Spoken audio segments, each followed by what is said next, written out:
for my youngins who respect me for me. You forget you a pussy, I'm a real OG.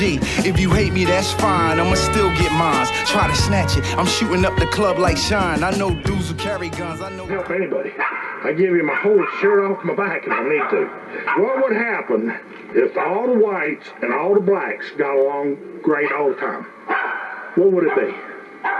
It'd be harmony, right? But see, a lot of people push it back and forth. And I say the politicians do that. What's wrong with this country is Life is like chess out here. You better think before you make your next move. If not, you're doomed. I seen Chroma PB shoot dice in the freezing cold. Man, listen. If it's a dice game around, Chrome is stepping up to bat. He don't play about his extras. He get busy on them dice. He win, he lose. And most of the time, he come out on top. 4, 5, 6. He win.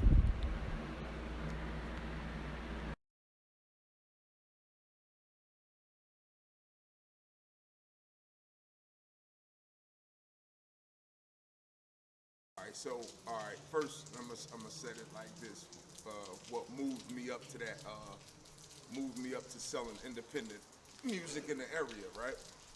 So I had a few, before I did that, like you said, I would DJ or produce for younger groups of my age, because it's guys that's older than me that showed me, right? So after that, I seen it was like, we had maybe one outlet. We had a place in the city called Ace Record Shop. Yeah. We had one outlet where guys would sell their tapes, mixtapes. He had his group, which was the Boulevard Mossy. You know what I mean? And then I just noticed it wasn't nobody else, like no other place where you can sell music, you know what I mean? Or give independent artists a chance to shine their exposure, to shine themselves, like to show their self, show their talents and all that.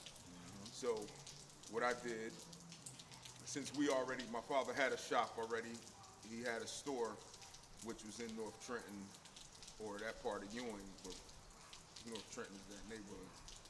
So for the independent rappers that weren't big as the PRTs and Boulevard Mossies and the other suicide posses at the time, we didn't have outlets. We didn't have many outlets. Even to today, it's a greater outlet for them because you have the internet, but we didn't have many outlets. And I seen that from being in groups, and we would make material, but we wouldn't know what to do with it after that. So I just tried to open up a gate, and I tried my best. He would before like during the middle of Ace and myself, he would sell. He was young, and he would individually find a way to get cassettes, CDs, so he can individually hand to hand sell them or give them away, promotional or whatever. So you know what I mean? There was a few guys that was like him, not a lot.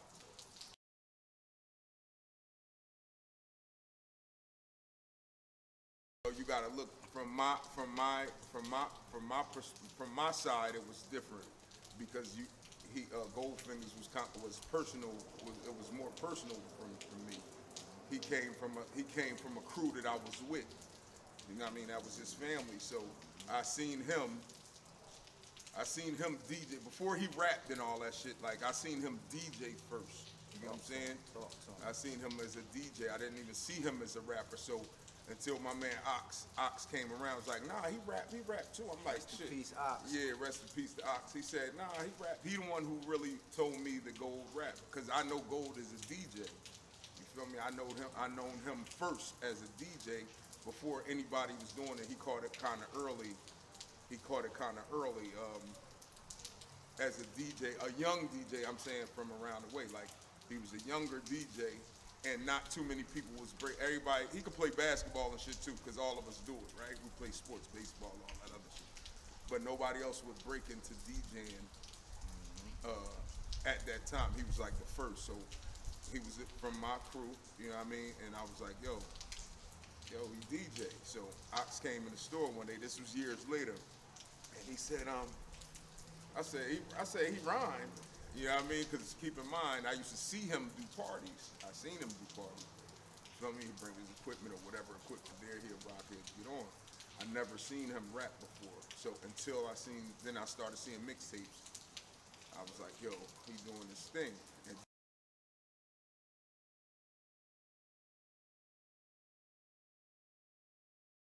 so when I heard PRT first album, it was in front of the crib, Dollar Bill. And Dollar Bill brung that around. And it was so, it was creative. It was creative because, you know, my background is Jamaican too. I'm Jamaican, but I'm raised in America. I'm raised in America with the rest of my friends. So when I heard them do a certain dialect of rapping, like, yo, these dudes different. Like, these dudes was way different than the Big Daddy Kane's, and I love the Big Daddy Kane.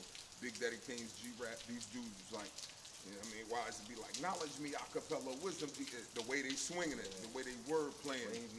Way before everybody was doing that.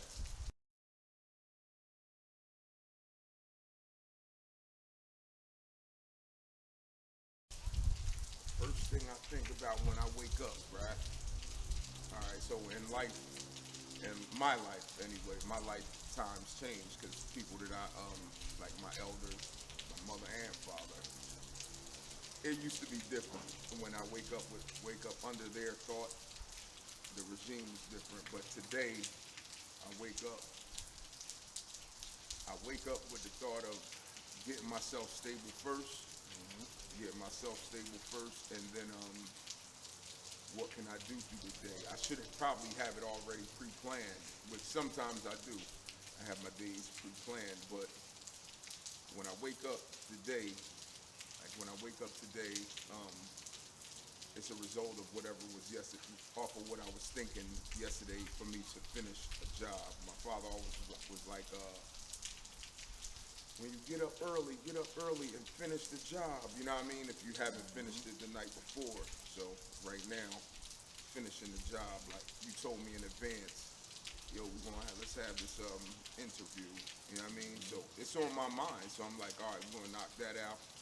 Knock this out, knock that out. So, you know what I mean? You wake up every morning, you try to get as much done like the military, you feel me? Like like the army, you do more in the morning than some people do all day, you feel me? So, yeah, I just try to knock out everything that I stay consistent.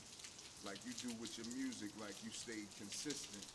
You know what I mean? You was really on it, and it's a work ethic. It's even a work ethic to get to that way, to be like, yo, I'm gonna complete this. I'm gonna do this. I'm gonna do that. You know what I mean? Just to complete a job. That's the main thing. I had a lot of things that's incomplete. Shit, I got shit in the SP 1200. I got some disc right now, incomplete. Whole bunch of sounds on the pad, but it's not complete the way I would want it. You feel me? So. But he definitely got that heat. Yeah, I keep that. I keep that. We want to do something. I want to do something with him as well. Like, you know what I mean? Once I get my stuff rolling right again, I could do it with my people. You feel me? Check the Mathematics show out. Check YouTube, Facebook, Instagram, TikTok. Y'all do what y'all do. Check me out, man. I bring some interesting people.